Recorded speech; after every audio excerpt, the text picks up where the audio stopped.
we've got the two new Sony Xperia X phones. So this one is the X and this one is the XA. So the two new phones, as you can see, the main difference is actually the screen. So the XA has an edge-to-edge screen. Both of them are 5 inches. And both of them are the same thickness. They are 7.9 millimeters thick. These smartphones are slightly different for Sony because they are designed to be slightly more curved on the edges, and they're supposed to fit better in your hand and feel more comfortable to use.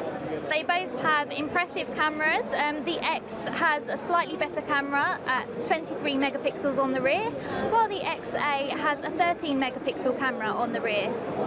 And on the front, they have a 13 megapixel camera on the X and an 8 megapixel camera on the XA.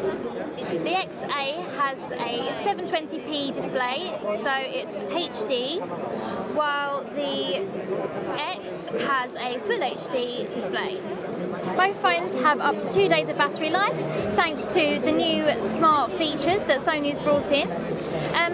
The XA has a slightly lesser processor, a 64-bit octa-core, while the X has a Snapdragon 650 processor, so they're mid-range specs here.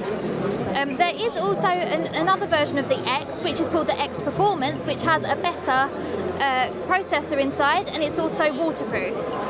Both phones have a micro SD card slot, and they can slot up to 200 gigabytes of extra storage. So for the XA, we have 16 gigabytes of built-in storage as well. And then in the X, we have 32 gigabytes of built-in storage.